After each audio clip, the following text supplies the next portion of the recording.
75 साल नैब चेयरमैन जावेद इकबाल की मुद्दत मुलाजिमत अगले हफ्ते खत्म हो रही है। इमरान सरकार नैब कानून में दर्ज कायदे हिज़्ब इख्तिलाफ कौमी असम्बली शहबाज शरीफ से मुशावरत के बगैर अपना चेयरमैन लगाने या मौजूदा चेयरमैन को तौसी देने के 100 जतन कर रही है। आज हुकूमत ऐवान सदर से एक और ऑर्डिनेंस ला रही है। इसमें क्या है, नजर डालेंगे आज के प्रोग्राम में। आज ये भी देखने की कोशिश करेंगे कि 70,000 अफराद की जानें गंवाने के बाद और दहशतगर्दों की कमर तोड़ने के बाद अब हम उनसे मुज़ाकरात क्यों करना चाहते हैं, जब पिछले तमाम अमन मुआहदे तालिबान ने टुकड़े टुकड़े कर दिए थे, तो अब नया मुआहदा क्यों करना चाहते हैं। इस पर पार्लिमान और मीडिया में गुफ्तगू क्यों नहीं हो रही, ये सब कुछ आज के प्रोग्राम में।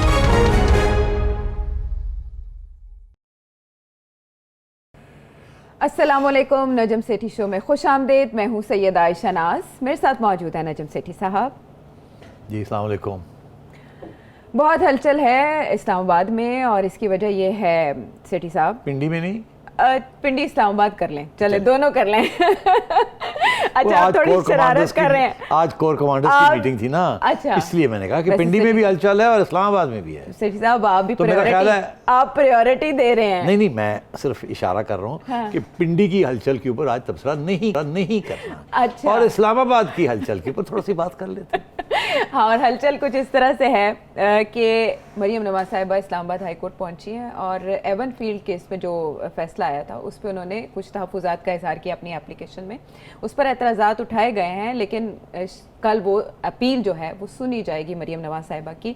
वो अपनी इस दरख्वास्त में एक वीडियो का भी हवाला देती हैं जो उन्होंने रिवील की थी, आपको याद होगा, अरशद मलिक साहब, और इसके अलावा जैसे शौकत अजीज़ सिद्दीकी साहब के भी जो सामने आए थे इंकशाफात, उनका भी हवाला देते हुए अदालत से एक अपील कर रही हैं। यहाँ सवाल ये पैदा होता है कि इस दरख्वास्त की आपके ख्याल में कितनी अहमियत है और मामला कहाँ जाएगा अगर अदालत जाता है तो? देखिए, अगर पहली बात तो ये है कि इसमें कोई साजिश या कंस्पिरेसी थ्योरी देखने की ज़रूरत नहीं है। मेरी इत्तला के मुताबिक काफ़ी अरसे से ये पिटिशन तैयार हो रही थी। ये नहीं है कि आज इन्होंने 2 दिन पहले सोच के और ये की है। कुछ लोग ये कह रहे हैं कि 2 दिन जल्दी बनाई गई है ये पिटिशन। मेरा ये इन्फॉर्मेशन है कि कुछ अरसे से ये सोच रहे थे कि ये पिटिशन होनी चाहिए। वकला हज़रात से राब्ते में थे और फाइनली फिर इरफान कादिर साहब ने हाथ बिठाया और कहा मैं ये फ़ाइल करूँगा पिटिशन। उसकी वजह ये थी कि इस पिटिशन के अंदर कुछ ऐसी चीज़ें आ गई हैं जिसके साथ हर लॉयर तैयार नहीं होगा करने के लिए और हर जज सुनने के लिए तैयार नहीं होगा। अच्छा, वो क्या है, अब सब लोगों के सामने तो आज नहीं कल पिटिशन छप जाएंगी, ट्विटर पे तो आई गई हैं जी, मौजूद है। उसमें उन्होंने जो 2 बातें कही हैं, उन्होंने कहा कि ये सारा जो सिलसिला था हेयरिंग्स का, जजेस का, जिन्होंने ये फ़ैसले किए मियां नवाज शरीफ के ख़िलाफ़ और मरियम के ख़िलाफ़, एक तो उन्होंने हवाला दिया जज अरशद मलिक का, जिसके बारे में पहले भी बहुत कुछ हो चुका है कि वो किस किस्म के दबाव में आए और किस किस्म की ब्लैकमेलिंग हो रही थी जिसकी वजह से उन्होंने ये फ़ैसले सुनाए।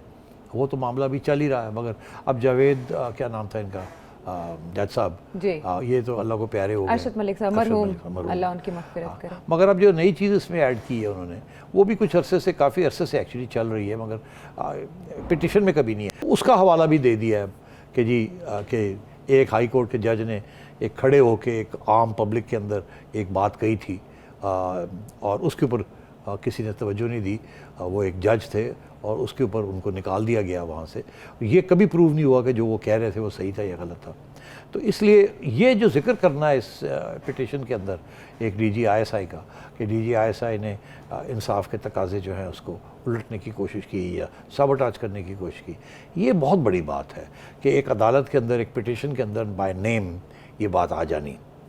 तो इसमें इसकी इस पिटिशन की अहमियत ही इस चीज़ में है कि नाम ले लिया गया है एक सर्विंग आर्मी ऑफिसर का।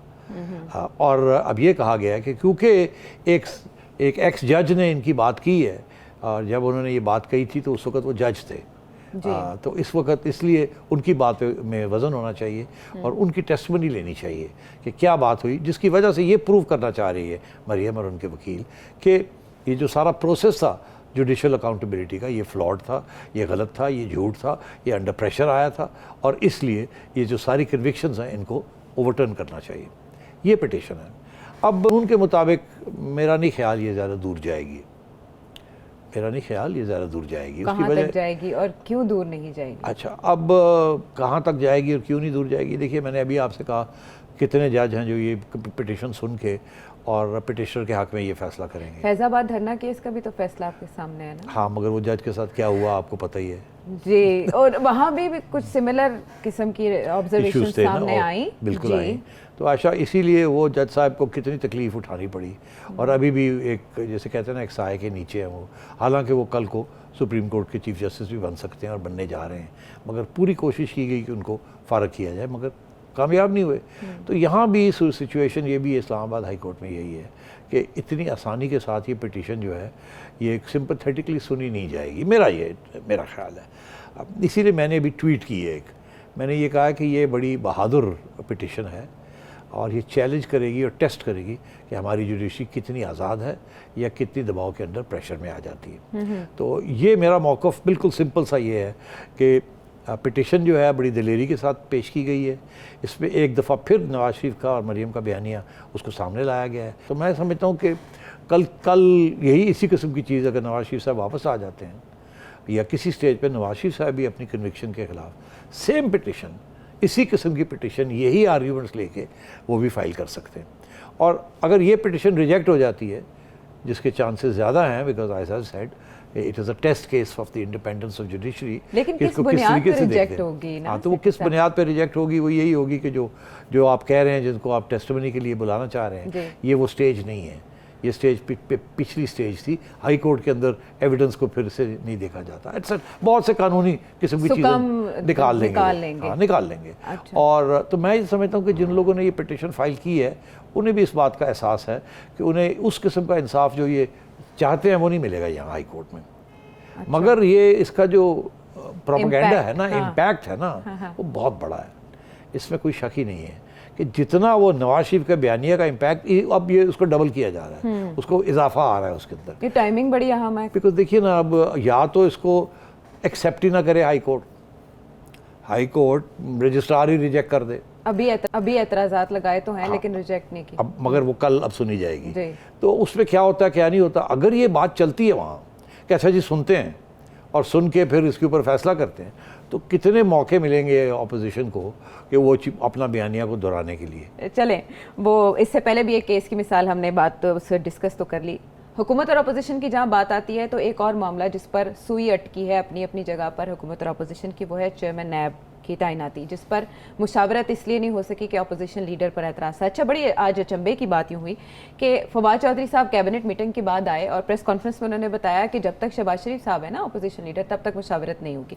शाम को फ़रोग नसीम साहब जो हैं वो सामने आए, उन्होंने कहा अपोजिशन लीडर से बात होगी, शहबाज शरीफ साहब से ऑर्डिनेंस पे बात होगी। अच्छा, फवाद चौधरी साहब चेयरमैन की जो एक्सटेंशन है जी, या उसको चेंज करने की, उसके ऊपर नहीं होगी, उस पे नहीं होगी। ऑर्डिनेंस जो बनाने जा रहे हैं उस पे शहबाज शरीफ साहब से होगी। लेकिन ये किस नौइयत का ये मामला है? पहले हम सुन लेते हैं फवाद चौधरी साहब को, शायद खाकान अब्बासी साहब ने क्या फरमाया इस मामले पर, उसके बाद आगे बात करते हैं।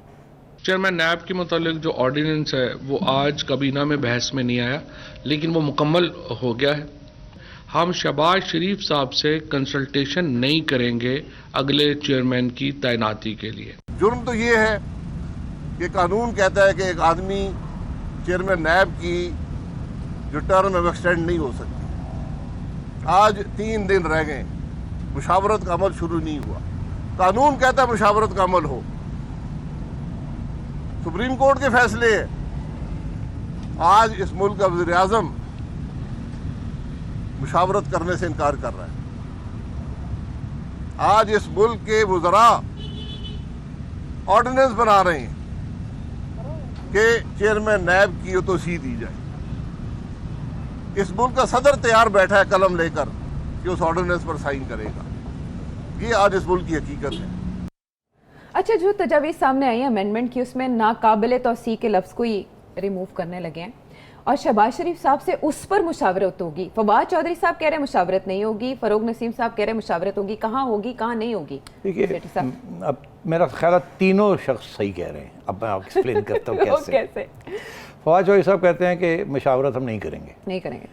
अगर नहीं करेंगे तो फिर कानून के ख़िलाफ़ बात होगी। इसका ये मतलब है वो कह रहे हैं हम नहीं करेंगे और कानून को तब्दील कर देंगे। उसका मतलब ये है हम नहीं करेंगे कानून के मुताबिक कानून को तब्दील कर देंगे कि मशावरत की ज़रूरत ही ना रहे, या मशावरत किसी और तरीके से हो, हाँ, सिर्फ अपोजिशन लीडर के साथ नहीं।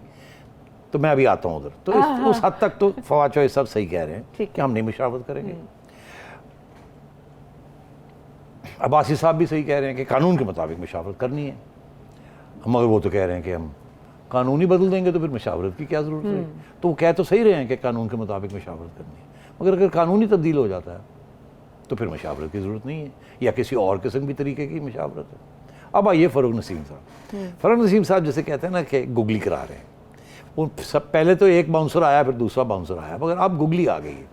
फ़ारूक नसीम साहब गुगली ये करा रहे हैं कि जी हम तरमीम ला रहे हैं ऑर्डिनेंस के ज़रिए, वो तो तय हो गया है, हमने डिस्कस भी कर लिया आपस में। उसके अंदर 4-5 शिक जो है हम तब्दील कर रहे हैं, जो कानून है 99 का नैब ऑर्डिनेंस, उसके अंदर छोटी छोटी चीज़ें हम तब्दील कर रहे हैं, अमेंड कर रहे हैं। ठीक है, ये उन्होंने एक्सप्लेन नहीं किया कौन कौन सी, मगर कुछ इशारे आए हैं, जिनमें से एक ये भी है जिसका ताल्लुक चेयरमैन की एक्सटेंशन के बारे में है, या खात्मे के बारे में, या एक्सटेंशन के बारे में, या कंसल्टेशन के बारे में। बाकी 3-4 चीज़ें और भी हैं। उनका ये कहना है कि हम लीडर ऑफ द ऑपोजिशन से मशावरत करेंगे इस ऑर्डिनेंस के ऊपर। अच्छा, अब एक मशावरत 3-4 पॉइंट है ना, तो अगर लीडर ऑफ द ऑपोजिशन बैठ जाते हैं इनके साथ मशावरत करने के लिए, और वहाँ से ये फैसला होता है कि ये 3-4 चीज़ें ठीक हैं और एक चीज़ के ऊपर हम नहीं एग्री करते, तो मशावरत तो हो गई, कुछ पे हो गई और कुछ पे रह गई, तो जिसमें फिर वो अमेंडमेंट कर देंगे और कहेंगे जी हमने कंसल्ट तो कर लिया था, इत्तेफाक 1-2 चीज़ों पे नहीं हुआ, 1-2 चीज़ों पे हो गया, तो हमने तो अपनी बड़ी अच्छी नीयत दिखाई, मशावरत भी कर ली। अब हुआ ये है कि पीपल्स पार्टी ने ऑलरेडी रिजेक्ट कर दिया, जो आज की खबरें हैं कि पीपल्स पार्टी ने मुस्तरद कर दिया कि हम बात भी नहीं करेंगे, हम चैलेंज करेंगे इसको, और हम बात भी नहीं करेंगे और फिर चैलेंज करेंगे। इस वक्त तक मुस्लिम लीग नून का ये मौक़िफ़ था कि हम चैलेंज करेंगे। अभी तक उनको बात करने वाली बात उन तक अभी तक मेरा ख्याल है उन तक पहुंची नहीं है। ये कह रहे हैं कि हम मशावरत करेंगे उनके साथ, शहबाज शरीफ साहब के साथ, मगर मेरी इन्फॉर्मेशन ये है कि एज़ वी स्पीक अभी मशावरत, और मेरा ख्याल है शहबाज शरीफ साहब मशावरत भी नहीं करेंगे, वो भी शायद पीपल्स पार्टी वाला मौक़िफ़ लें और रिजेक्ट कर दें। ठीक है, तो दोनों इन चीज़ों को जाके चैलेंज करेंगे अदालतों में। अच्छा, कानून जो है जो भी ये लाएंगे, इनके पास ऑर्डिनेंस है, ऑर्डिनेंस आ जाएगा, उसके अंदर 2 चीज़ें कर सकते हैं, जो इशू जो मेन इशू है जी, अच्छा वो है चेयरमैन साहब का, चेयरमैन साहब का ना जी, बाकी तो इधर उधर की बातें हैं। वो एक तो ये कर सकते हैं कि जी वो कह दें कि जब तक मशावरत नहीं हो, मशावरत के जरिए नए चेयरमैन नैब पे मुशावरत नहीं होती, जब तक नहीं होती उस वक्त तक ये कंटिन्यू करेंगे। ठीक है, देखिए कह सकते हैं, मगर क्योंकि फवाद चौधरी ने पहले कह दिया है कि हम मशावरत नहीं करेंगे, तो फिर शायद ये रास्ता नहीं इख्तियार करेंगे, फंस जाएंगे। क्योंकि जी आप कह रहे हैं मशावरत अभी हुई नहीं, वो कह रहा है कि हमने करनी नहीं है, तो ये रास्ता फिर वो नहीं करेंगे। फिर ये कर सकते हैं कि वो सिंपली वो जो लिखा हुआ है उसके अंदर कि जी मशावरत होगी, वो क्लॉज ही निकाल दें बीच में से। फिर क्या करेंगे? अमेंडमेंट कानून की जिसमें लिखा हुआ है कि एक्सटेंशन नहीं होगी, ना कि चेयरमैन नैब की 4 साल की टर्म है और कोई एक्सटेंशन नहीं दी जाएगी। अगर वो कोई एक्सटेंशन नहीं दी जाएगी, बीच में से निकाल दें, तो फिर ओपन एंडेड हो जाता है ना, जब तक चलते हैं चले। ठीक है, और रिमूव करने का तरीका सुप्रीम जुडिशल काउंसिल है। तो एक तो वो क्लॉज अगर रिमूव कर देते हैं तो फिर मशावरत की ज़रूरत नहीं और वो रिटायरमेंट भी ख़त्म हो जाती है उनकी। ठीक है, तो एक तो ये रास्ता इख्तियार कर सकते हैं, मगर इस रास्ते में भी प्रॉब्लम्स आएंगे इनको लीगली कि जी कोई ओपन एंडेड अपॉइंटमेंट तो होती कोई नहीं है, कोई ना कोई तो टाइम दिया होता है कि इतनी देर के लिए ये है, तो अब खुला तो इसको छोड़ नहीं सकते। वो चैलेंज हो और कामयाबी के साथ चैलेंज हो सकता है कि जी गवर्नमेंट को चाहिए कि लिखना कब तक के लिए है, ये कब तक के लिए नहीं है टर्म। तो मेरा ख्याल है वो रास्ता भी नहीं इख्तियार करेंगे। ये एक और रास्ता इख्तियार कर सकते हैं, क्या? वो ये कि जी ये कहेंगे जी जैसे जजेस की अपॉइंटमेंट के ऊपर एक सुप्रीम जुडिशल पार्लियामेंट्री कमेटी होती है और जिस तरीके के साथ इलेक्शन कमीशन की अपॉइंटमेंट होती है, यही है तजावीज़ में शामिल। तो और ये अगर तजावीज़ में शामिल है जी, आप पता नहीं, अभी हमने तो ऑर्डिनेंस देखा नहीं है। पार्लिमानी कमेटी का बिल्कुल ख्याल आइडिया तो है, उनका आइडिया है ना अभी, तो एक ये भी ऑप्शन है कि हम ये करेंगे कि जी मशावरत हमने की या नहीं की, फेल हो गई, या मशावरत ऑपोजिशन लीडर के साथ नहीं है, सीधी की सीधी पार्लियामानी कमेटी के पास मामला जाएगा, और ऐसा पहली बार होगा। अच्छा, जाहिर है वो कानून चेंज करेंगे। अब वो ये है कि पार्लियामेंट्री कमेटी जो होगी वो 8 लोगों की होगी या 12 लोगों की होगी, जिसके अंदर 6 ऑपोजिशन के होंगे और 6 गवर्नमेंट के होंगे, और जो चेयरमैन होगा वो गवर्नमेंट का होगा और चेयरमैन के पास 2 वोट होंगे, एक कास्टिंग वोट और एक अपना वोट।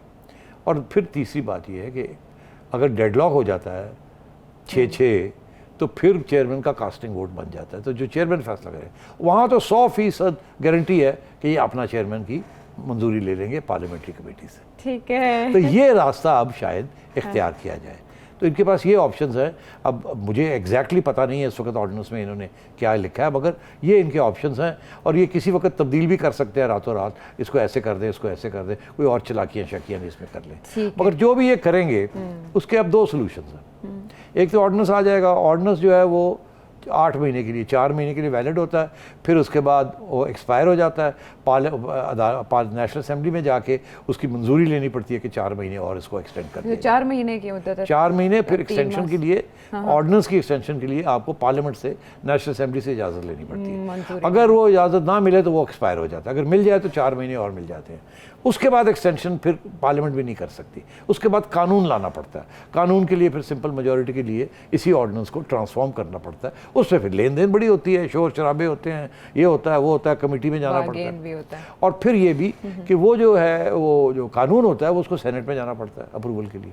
सेनेट उसको डिले कर सकती है, सेनेट उसको कह सकती है नहीं मानते वापस आ जाए, फिर जाएगा, फिर नहीं मानते फिर वापस आ जाए, तीसरी दफ़ा वापस आएगा तो वो कानून बन जाएगा।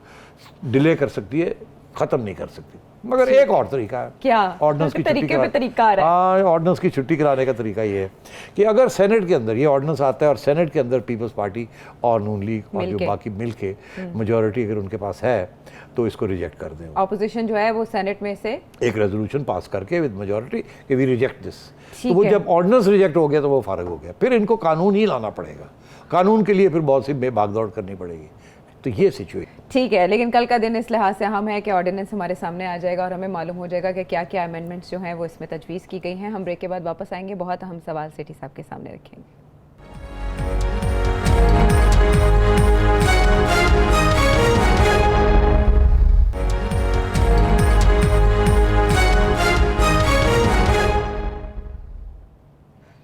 Welcome back to the show. अच्छा, पेंडोरा पेपर्स के बाद अपोजिशन ही सिर्फ शोर मचा रही है लेकिन बात यह है कि हुकूमत ने इसको बड़े अच्छी तरह से हैंडल करते हुए ऐलान किया था कि एक वज़ीर-ए-आज़म का जो इंस्पेक्शन कमीशन है उसके अंडर एक इंस्पेक्शन सेल बनेगा, वज़ीर-ए-आज़म उसको हेड करेंगे, लीड करेंगे और बाकी इदारे ताउन करेंगे तहकीकात में। अपोजिशन कह रही है कि हमारे लिए तो आप JIT बना देते थे, अपने लिए आप सिर्फ सेल तक महदूद हैं, ये खुला तजाद नहीं है? बिल्कुल है, ऑपोजिशन सही कह रही है। सिर्फ JIT नहीं बनाई थी, JIT आपके चुन चुन के लोगों को बनाई थी। सुप्रीम कोर्ट के रजिस्ट्रार उस वक्त जी बड़े हरकत में आ चुके थे, आपको याद होगा। इसमें कोई अब शक नहीं है, इसके ऊपर बहुत कुछ लिखा गया और बहुत कुछ बोला गया। मरीम नवाज साहिबा की एप्लीकेशन में भी लिखा गया, वहाँ भी ये ज़रूर लिखा गया होगा, मैंने डिटेल इसमें नहीं पढ़ी। मगर तो मैं ये कह रहा हूँ कि उस वक्त तो JIT बनी थी और उसके बड़ा वाजे उनके ऑब्जेक्टिव था कि छुट्टी करानी है मियाँ साहब की, और तो फिर उन्होंने एवन फील्ड भी शुरू कर दिया और उधर से उन्होंने JIT वाले जो दुबई गए थे, वॉल्यूम्स जो थे उसके, वॉल्यूम 10, हाँ, वो फिर उसमें से उन्होंने इकामा भी निकाल ली और उन्होंने ये कहा कि जी वो ये कुछ पैसे मिलने चाहिए थे, मिलने थे नवाज शरीफ साहब को, वो मिले तो नहीं मगर उनको डिक्लेयर करने चाहिए थे, जो मिले भी नहीं क्योंकि मिलने वाले थे, ये मिलने चाहिए थे, या ही वसूल की तो या नहीं की तो फिर भी डिक्लेयर, फिर ना भी वसूल की हो तो आपको डिक्लेयर करनी चाहिए थी। तो इस किस्म की उनका, और इसको हम असासों में ऐड करते हैं, तो ये तनख्वाह असासा था, ये इनकम नहीं थी, असासा था, तो वो डिक्लेयर करना चाहिए था, असासे डिक्लेयर होते हैं। तो खैर इस किस्म की घपले करके तो उनको फारग कर दिया मियाँ साहब को।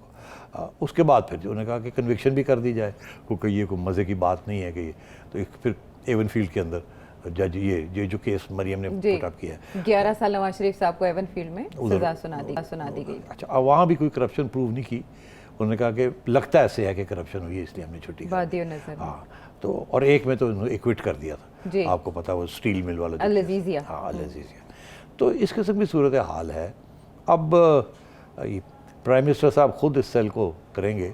हमारी तारीख़ ये बताती है कि आज तक प्राइम मिनिस्टर साहब ने कोई 8-10 इस किस्म की इन्वेस्टिगेटिव कमीशंस इस्टेब्लिश किए, और वो सबका रोल यही था कि जो इनके लोगों के ऊपर इल्ज़ाम जो लग रहे थे, खा वो एविएशन मिनिस्टर हों, खा वो खटक साहब हों, जो भी हैं, जितने भी हैं, अब नाम क्या लेने हैं, सब के ख़िलाफ़, रिंग रोड है, ये जो भी है, बहुत सी चीज़ें ऐसी उनकी जो तफ्तीश है, वो इन्होंने कमीशंस बना दी थी। किसी में जुल्फ़िकार बुखारी का नाम आ रहा था, किसी में परवेज़ खटक साहब का नाम आ रहा था, किसी में वाडा साहब का नाम आ रहा था, सबके। उसमें से क्या निकला? वो शेख साहब कहते हैं ना जी, वो खोदा पहाड़ निकला, खोदा पहाड़ से जो चूहा निकला, अच्छा तो चूहा भी नहीं निकला। तो मतलब है कि अब इनकी क्रेडिबिलिटी कोई नहीं रही है जो कमीशंस बनाते हैं अपने लोगों को तफ्तीश करने के लिए, और जो बनाते हैं JITs द ऑपोजिशन के लिए, वो फिर आपको पता है फुल मार्क्स, वहाँ तो पूरे रिजल्ट्स निकलते हैं। JIT का तो मतलब ही है। तो ये इस किस्म की सिचुएशन है आयशा। तो मेरा ख्याल है इसकी भी कोई क्रेडिबिलिटी नहीं होगी। आपको पता है कल के प्रोग्राम में मैंने यही कहा था कि इसमें से कुछ नहीं निकलना। जो लोग पहले से ही कह चुके हैं कि जी हमने तो सब कुछ डिक्लेयर किया हुआ है, यही है ना, ऐसा ही है। और ये जो कहेगी ये भी इसी नतीजे पे पहुंचेगी कि आयशा ने तो कुछ चीज़ें नहीं डिक्लेयर की, या नजम सेठी ने कुछ चीज़ें डिक्लेयर नहीं की, आयशा ने तो सारा कुछ किया हुआ है। आयशा तो अपने घर की बेटी है, काफ़ी गंदी कोई नहीं। बहरहाल ये है इसका रिजल्ट। और अब हम एक और बहुत अहम बात करने जा रहे हैं। वज़ीर आज़म पाकिस्तान इमरान खान साहब ने TRT को इंटरव्यू में एक बात कही थी जिस पर पाकिस्तान में सभी शशुपंज का शिकार हो गए थे कि TTP के साथ वो कह रहे थे कि उनके कुछ ग्रुप्स, कुछ धड़ों के साथ हम मुज़ाकरात कर रहे हैं और मुज़ाकरात अफ़गानिस्तान में हो रहे हैं। शेख रशीद साहब से जब ये सवाल किया गया तो उन्होंने कहा ये मेरे इल्म में नहीं है। सेठी साहब, ऐसा कुछ हो रहा है और वज़ीर आज़म ऐसा कर सकते हैं? अच्छा देखिए, प्राइम मिनिस्टर साहब के इस बयान से कबल 2-3 लोगों को ने अपनी तरफ से कुछ बयान दिए थे जो मैं मॉनिटर कर रहा था। एक तो शाह महमूद कुरैशी साहब ने सबसे पहले प्रेसिडेंट आरिफ अलवी साहब ने इसकी तरफ तवज्जो दिलाई कि ऐसी क्या बात है, अगर वो सरेंडर कर जाते हैं तो उनको एमनेस्टी दी जा सकती है, बात की जा सकती है। जाते जाते कह गए कहीं टेस्टिंग द वाटर्स, कोई रिएक्शन होता है नहीं होता, कोई रिएक्शन नहीं आया ज़्यादा ऑपोजिशन। उसके बाद शेख रशीद ने खुद कहा, मेरे पास क्लिपिंग है उनकी, उन्होंने खुद कहा कि हाँ अगर ऐसी बात हो तो अच्छे लोग हैं, अगर वो मान जाते हैं अपनी गलतियाँ और अपने हथियार गिरा देते हैं तो कोई हर्ज नहीं है बात करने के लिए, उनको अकोमोडेट करने के लिए। ये शेख साहब का भी बयान है। उसके बाद ऑफिशियली इमरान खान साहब ने ये तस्लीम किया in a television interview to Turkish television कि जी वो हम बातचीत शुरू कर दी हमने, और हमने ये अफ़गानिस्तान के अंदर ही बातचीत की है, यहाँ नहीं की। और इसका भी इशारा किया कि ये अफ़गान तालिबान के ज़रिए ये बातचीत हो रही है। तो अब और ये भी कहा कि एक आध ग्रुप के साथ हो रही है, सबके साथ नहीं हो रही। जी, ग्रुप्स, ये इस किस्म की बात की उन्होंने। उसके बाद खबरें आनी शुरू हो गई कि ये वो गुल बहादुर ग्रुप है जो नॉर्थ वज़ीरिस्तान से जिनका ताल्लुक़ है, उनके साथ बातचीत हो रही है अफ़गानिस्तान के अंदर। और फिर ये बात आई कि अफ़गान तालिबान के ज़रिए कॉन्टैक्ट इस्टेब्लिश किया गया। याद रहे हमने इसी किस्म के प्रोग्राम में कुछ 2 हफ्ते पहले बात की थी कि अफ़गान तालिबान की तरफ से जो बयान आया है वो यही आया है कि आप अपने जो लोग हैं आपके ख़िलाफ़ जो यहाँ बैठे हुए हैं, हम उनके ख़िलाफ़ कार्रवाई नहीं करेंगे, आप मेहरबानी करके उनके साथ खुद राब्ते करें और मुज़ाकरात करें। और इशारा ये था कि हम मुज़ाकरात में हेल्प ज़रूर कर देंगे आपकी, मगर उनको खिलाफ कार्रवाई नहीं करेंगे, फैसिलिटेट कर देंगे, लेकिन हम कोई कार्रवाई नहीं करेंगे। तो मेरा ख्याल है अब वो भी उस वक्त भी ये बातें चल रही थी, और मेरा ख्याल है यहाँ से जो हमारे सिक्योरिटी के अफसर गए थे वहाँ काबुल, जनरल फैज़, मेरा ख्याल है हो सकता है उस वक्त ये बात भी आगे बढ़ी हो कि किसी तरीके के साथ उनके खिलाफ़ कार्रवाई करें। वहाँ से पता लगा होगा हम कार्रवाई नहीं कर सकते, फिर क्या रास्ता है, हम उनको समझाते हैं, आप उनके साथ बात करें, कोई रास्ता निकालें बातचीत करने का। तो फिर ये इन्होंने कहा होगा अच्छा चले फिर करके देख लें, हमारा क्या जाता है, क्योंकि ज़ाहिर है अगर हम रोक सकते हैं ये जो अटैक्स हो रही हैं तो अच्छी बात है। पिछले 6 हफ्ते कोई 60-70 लोग हमारे मारे गए हैं, हर रोज़ 1-2, अब तो अफसर भी मरने शुरू हो गए हमारे नॉर्थ वज़ीरिस्तान में। और ये वही इलाका है जहाँ से गुल बहादुर साहब ऑपरेट करते रहे। और याद रहे, जो कि लोगों को याद नहीं है, तारीख़ पढ़ेंगे तो 2014 में 2010 में या 12 में आपकी हुकूमत ने, जरदारी साहब की हुकूमत थी, और हमारी इस्टेब्लिशमेंट ने इसी साहब के साथ एक मुआहदा भी किया था पीस का, जो कि इन्होंने तोड़ा। और उसके बाद फिर जब 2014 के बाद लड़ाई हुई तो ये यहाँ से लड़े बगैर फरार हो गए थे। ठीक है। अच्छा, अब कुछ अरसे से ये यहाँ कार्रवाई नहीं कर रहे थे। अब जो कार्रवाई हो रही है वो और लोग कर रहे हैं, ये नहीं कर रहे थे। तो इसका ये ख्याल था कि शायद इनके साथ कोई आगे बात बढ़ सकती है। अब एक तरफ से ये सारी जो, अब दूसरी बात है आयशा, वो ये कि ये क्या सही बातें हमें करनी चाहिए या नहीं करनी चाहिए। हाँ, लेकिन उसमें ये भी है कि माफ़ करने का इख्तियार है। पाकिस्तान में जो कार्रवाइयों के मुजरिम हैं उनको माफ़ करने का इख्तियार है। माफ़ तो हमेशा रियासत के पास माफ़ी देने का, एमनेस्टी देने का बिल्कुल इख्तियार होता है, इसमें कोई दो राय नहीं है। एक मर्डरर को भी माफ़ करने का हक होता है प्रेसिडेंट के पास, और स्पेशली जबकि कोई कॉम्बैट जोन्स हों वहाँ बात करने की हमेशा गुंजाइश होती है। मगर आजकल यही हमें एग्जांपल दिया जा रहा है कि अगर अमेरिका ने 20 साल जंग की है तालिबान के साथ, उनको अभी भी टेररिस्ट समझते हैं, तो उनके साथ मुज़ाकरात भी तो फिर अमेरिका ने किए हैं ना जी। तो अगर अमेरिका अपने दुश्मनों के साथ मुज़ाकरात कर सकता है, अच्छा। और कोई डील कर सकता है, तो हम क्यों नहीं अपने दुश्मन के साथ मुज़ाकरात करके कोई डील करें। अच्छा। ये आर्ग्यूमेंट दी जा रही है हुकूमत की तरफ से, उनके लोगों की तरफ से। इसमें एक बहुत बड़ा प्रॉब्लम है इस आर्ग्यूमेंट में। ठीक है। अमेरिका ने तो जंग की थी और अपने लिए कोई रास्ता निकाला था, मगर अमेरिका उस जगह पे एक ऑक्यूपाइंग पावर था। अमेरिका ने जंग मुसल्लत की हुई थी तालिबान के ऊपर। तालिबान ने अमेरिका के ऊपर जंग नहीं की थी, अमेरिका ने तालिबान के ऊपर जंग की थी। अमेरिका ने उनकी हुकूमत वहाँ से निकाली बमबारी करके। अमेरिका आ गया और अमेरिका 20 साल बैठा रहा और फॉरेन ऑक्यूपेशन फोर्स थी। ठीक है। तो अब अगर मुज़ाकरात के ज़रिए तालिबान ने अमेरिका की छुट्टी करा दी है तो ये क्रेडिट तालिबान को जाती है। अच्छा। अमेरिका का इसमें हार है, जीत नहीं। शिकस्त है, यानी उन्हें हमारे यहाँ सिचुएशन फ़र्क है। हमारे यहाँ सिचुएशन ये है कि हम तो एक रियासत हैं, ये हमारी मुल्क है, हमारी ज़मीन है, इसके ऊपर मुसल्लत जंग टीटीपी ने की तरफ से। जी। उन्होंने हमारे ऊपर जंग वो की। मुतहरिक थे, वो यहाँ ऑक्यूपाई करना चाह रहे थे वजीरिस्तान। वो कहते हैं ये हमारे इलाके हैं, आप निकले यहाँ से। हाँ, ये सिचुएशन में फ़र्क तो है। ये फ़र्क में भी फ़र्क है। अच्छा, ब्रेक पर जाने से पहले जो वहाँ सिचुएशन है, यहाँ टीटीपी की बात होगी, टीटीए की भी बात करें, वो दाइश खुरासान के खिलाफ जो कार्रवाई हो रही है, 11 जंगजू अभी उन्होंने उनके अरेस्ट किए, ये क्या डेवलपिंग सिचुएशन? आपको पता है आयशा, हम कब से कह रहे हैं कि वहाँ जो असली थ्रेट तालिबान को है वो ना पाकिस्तान से है, ना ईरान से है, ना रशिया से है, ना चाइना से है, अभी तक अमेरिका से भी नहीं है। अभी जो थ्रेट है वो इंटरनल थ्रेट है, दाइश की, अलकायदा की, और वो जो बाकी ग्रुप्स आए हुए हैं चाइना से या सेंट्रल एशिया से या ईरान से, उनसे थ्रेट है, बिकॉज वो हार्ड लाइनर्स हैं। तालिबान हुकूमत अब मॉडरेशन की तरफ जाना चाह रही है, मगर तो उनके अंदर ऐसे लोग हैं जो हार्ड लाइनर्स हैं, जो कहते हैं मॉडरेशन की ज़रूरत नहीं है, हम आइडियोलॉजिकल लोग हैं, और अगर ये थोड़ा कमज़ोर पड़ जाते हैं तो वो इनको अटैक करेंगे। तो अब हो ये रहा है कि कुछ तालिबान जो हार्ड लाइनर्स हैं वो छोड़ के इनको और दाइश में चले जाएंगे या अलकायदा में चले जाएंगे, और वहाँ और यहाँ तक कि शायद टीटीपी जो है वो भी मिल जाएगी उन लोगों के साथ, अगर टीटीपी को आपने हाथ लगाया वहाँ अफगानिस्तान में, और वो तालिबान के ऊपर अटैक करेंगे। अब देखें ना, एक तरफ तालिबान के एक लीडर जो उनका इंफॉर्मेशन मिनिस्टर है, उसकी वालदा की वफात होती है और उसके लिए स्वयं है या जो भी है, और उधर कल काबुल में जो 5 अफराद, और वहाँ जाके दाइश वालों ने या अलकायदा ने मिल के वहाँ बम फाड़ दिया, उनको मार दिया।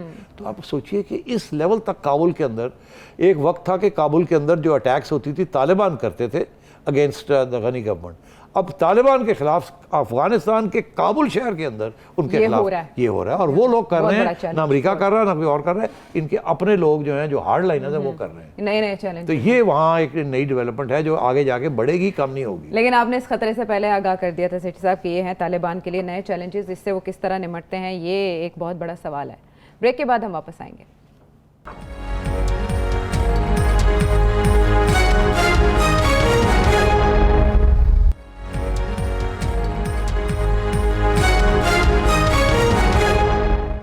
Welcome back to the show. और अब सेठी साहब कुछ सवालात आपके सामने रखेंगे, बल्कि एक सवाल है और उससे जुड़े कई सवाल सुन लेते हैं। अस्सलाम वालेकुम सेठी साहब, इस्लामाबाद में जो मुजाहरा हो रहा है गुमशुदा लोगों के हवाले से देखकर बड़ा अफसोस हुआ, बहुत दिल कुड़ा कि बेचारे गरीब लोग गांव देहातों के, वो बिलखुसूस KPK के गांव देहातों के, वो बेचारे दरबदर हो रहे हैं और अपने प्यारों को तलाश करते फिर रहे हैं, और समझ में नहीं आ रहा कि उनको इंसाफ कहाँ से मिले। इदारों के मौजूद होते हुए भी इंसाफ मैसर नहीं है। जी सेठी साहब, इंसाफ के लिए कहाँ जाएंगे और कवरेज? इंसाफ के लिए कहाँ जाएंगे? पहले भी अदालतों के पास जाते हैं ना, हुकूमत तो इनकी हेल्प नहीं कर सकती। हुकूमत आगे से कह देती है हमें क्या पता कहाँ है।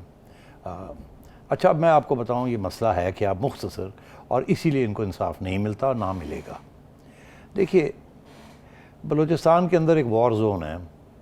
उस वॉर जोन के अंदर तालिबान भी हैं और बलूच सेपरेटिस्ट भी हैं जो अलहदा पसंद अलहदगी पसंद है तंजीम है। अब अलहदगी जो होती है, रियासत के इदारे कभी भी उसको एक्सेप्ट नहीं करते। दुनिया में कहीं भी अलहदगी की कोई तंजीम होगी तो उसको क्रश कर देते हैं, वो मानते नहीं हैं। आजकल की रियासत इतना 1 इंच अपनी ज़मीन का अलहदगी को नहीं होने देती। अब वहाँ एक तंजीम ऐसी है जिस वो अब लड़ रही है, हथियार उन्होंने उठाए हुए हैं और वो रियासत के इदारों के साथ लड़ रहे हैं। इसी तरीके के साथ फाटा के अंदर तो जब ये ऐसी सिचुएशन होती है तो रियासत के इदारे इन्वॉल्व हो जाते हैं इनको क्रश करने के लिए। जब क्रश करने जाते हैं तो वहाँ फिर एक किस्म का मार्शल लॉ लग जाता है, वहाँ सिविल लिबर्टीज़ और सिविल राइट्स ख़त्म हो जाती हैं कानून के मुताबिक। आर्मी ऑपरेशन शुरू हो जाता है, war rules apply. War rules के अंदर लोग मारे भी जाते हैं, किडनैप भी हो जाते हैं, डिसअपेयर भी हो जाते हैं और पता भी नहीं चलता उनके साथ हुआ क्या। ये वॉर जोन्स, वहाँ कोई दुनिया में हर वॉर जोन के अंदर ह्यूमन राइट्स वगैरह कुछ नहीं होती और कोई कानून भी नहीं चलता। और कोई कानून जो है वो जो भी होते हैं उनके ऊपर बूट्स चलते हैं कानून के ऊपर, बिकॉज वहाँ लोग दोनों साइड से मर रहे होते हैं। वहाँ जज्बात इतने हाई होते हैं कि आप उस वक्त ह्यूमन राइट्स और प्रोटोकॉल्स जो हैं उसको नहीं फॉलो करते वॉर के अंदर। अलबत्ता वॉर के अंदर ह्यूमन राइट्स के भी रूल्स हैं, प्रोटोकॉल्स हैं, मगर इस किस्म की सिचुएशन के अंदर जहाँ इनफॉर्मल वॉर, अनडिक्लेयर्ड वॉर हो रहा होता है, वहाँ वो जिनीवा कन्वेंशन के रूल्स वगैरह अप्लाई नहीं करते, बिकॉज ये एक सिविल अनरेस्ट होता है। अब यहाँ क्या हुआ है? हुआ ये है कि जो भी हमारे रियासत के सिक्योरिटी के इदारे जिस पे शक पड़ता है कि ये टेररिस्ट रियासत के मफादात के अगेंस्ट काम कर रहे हैं, उनको वो उठा के ले जाते हैं और उठा के ले जाते हैं, इंटेरोगेट करते हैं। अगर उनकी इंटेरोगेशन में ऐसे लगे कि नहीं हमारी गलत फहमी हो गई, ये बिल्कुल इनोसेंट है, इसको छोड़ देते हैं। और अगर उनको शक पड़े कि नहीं इसने कुछ ना कुछ किया है, वो कुछ ना कुछ उनकी अपनी डेफिनेशन है। हाँ, और मैं आपको बता देता हूँ। अच्छा। क्या, या तो उन्होंने हिस्सा लिया है आर्म्ड कॉन्फ्लिक्ट में, ठीक, या उन्होंने हथियार सप्लाई किए हैं किसी को, या उन्होंने पनाह दी है कोई आते जाते जो इंसर्जेंट्स हैं या गुरिल्लाज हैं या फ्रीडम फाइटर्स हैं या टेररिस्ट हैं, जो भी आप उनको कह लें, उनको पनाह दी है। शरपसंद अनासिर को आपने पनाह दी, है, आपने पैसे दिए, कार्रवाई में हिस्सा लिया, आपने उनको फंड किया। किसी किस्म की भी राब्ता अगर आपका लग गया ना, एक शख्स है वो भागा हुआ है, पीछे सिक्योरिटी फोर्सेस है, वो देखता है घर आ गया, घर के अंदर घुस जाता है, घर के अंदर बंदूक उसके पास है, कहता है चुप कर जाओ, अच्छा। नहीं तो मैं गोली मार दूंगा। वो आते हैं, इधर उधर से करके चले जाते हैं, बाद में उनको पता चलता है ये बंदा उस घर में था, उसको पकड़ के ले जाते हैं। वो शक ये करेंगे कि ये उसको छुपाया हुआ था इन लोगों ने, फिर उनके घर आ जाते हैं, उनको उठ चलो जी आप भी चलें, आपकी तफ्तीश करनी है, तो उनको भी ले जाते हैं। कि किसी को छोड़ देते हैं, जो नौजवान किस्म के लड़के होते हैं, हो सकता है उनके कुछ ऐसी बात वो आगे से कर दें कि जी वो समझते हैं ये भी गड़बड़ है, उसको भी रख लेते हैं। तो ये इस किस्म के बहुत से केसेस होते हैं कि डिसअपेयर लोग हो जाते हैं। उनका जुर्म जो है वो ज़रूरी नहीं है कि बहुत उसकी अहमियत हो उस जुर्म की, मगर अगर शक भी पड़ा तो उसको गायब कर देते हैं। और फिर 8 महीने 9 महीने तफ्तीश होती रहती है, रखते हैं, कुछ चीज़ निकलती है नहीं निकलती, अगर नहीं निकलती है तो फिर छोड़ देते हैं। अगर बहुत सी चीज़ें निकल आएँ तो फिर ये भी करते हैं कि एक्स्ट्रा जुडिशल किलिंग्स भी हो जाती है, ये भी होता है। और किसी को तो बस जेलों में रखते हैं, वहाँ सेफ सेल्स में रखते हैं। तो ये डिसअपेरेंसेस हो जाती हैं। ये डिसअपेरेंसेस जो हैं, जब इसको आप अदालतों के पास जाते हैं, वो ज़्यादा यही कर सकते हैं कि एजेंसियों को कहें जी कि वो जो डिसअपेयर है बताएं, वो आगे से जवाब देते हैं जी हमें तो पता ही नहीं, अब क्या कर लेंगे, कहाँ भी गया, कहाँ गया, कहाँ नहीं गया। पेशावर चीफ जस्टिस जो वफात पा गए, वकार सेठ साहब, उन्होंने बहुत सीरियसली इस इशू को लिया था। उससे कबल इफ्तिखार चौधरी ने 2009-10 में दिया था, उसका भी कुछ नहीं बना। बड़ी धूमधाम में उन्होंने कहा जवाब दो, ये करो वो करो। काजी साहब ने भी, अपने फायजी साहब ने भी थोड़ी बहुत इस पर हरकत की, उसको भी जवाब नहीं मिला। जो इंटर्नमेंट सेंटर्स थे वहाँ फाटा के अंदर और केपी में, यहाँ बहुत से लोग डिसअपेयर हुए थे, उनकी पिटिशंस आई हुई थी, तो इन्होंने ऑर्डर किया कि उनको रिलीज़ कर दिया जाए। तो उन्होंने कहा इनको रिलीज़ कर देंगे तो टेररिस्ट हैं, कैसे? तो ये चीज़ें चलती रहती, इंसाफ नहीं मिलेगा आपको। लेकिन ऐसा दुनिया भर में होता है, आपने दुनिया जो एडवांस कंट्रीज है वहाँ भी गुआंटानामो बे हुआ ना, वहाँ भी रखा उन्होंने, वो भी डिसअपेयर थे, मगर वहाँ कम होता है। जब कोई डिसअपेयर हो जाए तो अगर तो बिल्कुल ही इनोसेंट है, किसी किस्म का दाग नहीं है, तो आप समझें कि वो छोड़ देंगे किसी न किसी स्टेज। मगर अगर कोई भी शक है कि नहीं इसने कोई ऐसा रोल अदा किया है या कर सकता तो है, पहले वो डाउट क्लियर तो वो पहले वो डाउट क्लियर होगा। और आमतौर फिर पे वो उसके डाउट्स बाद। क्लियर नहीं होते, वो कहते हैं क्यों डाउट क्लियर, अंदर ही रखो तो बेहतर, चलें। तो इंसाफ नहीं मिलेगा आपको। हाँ ठीक है। और इसके अलावा भी अगर आपके जहनों में कोई सवाल हो तो सेठी साहब उसका जवाब ज़रूर देंगे। वीडियो मैसेज के जरिए आप हम तक पैगाम पहुंचा सकते हैं, नंबर आपके सामने। फीडबैक दीजिएगा अगले प्रोग्राम तक के लिए। अल्लाह ने के बाद।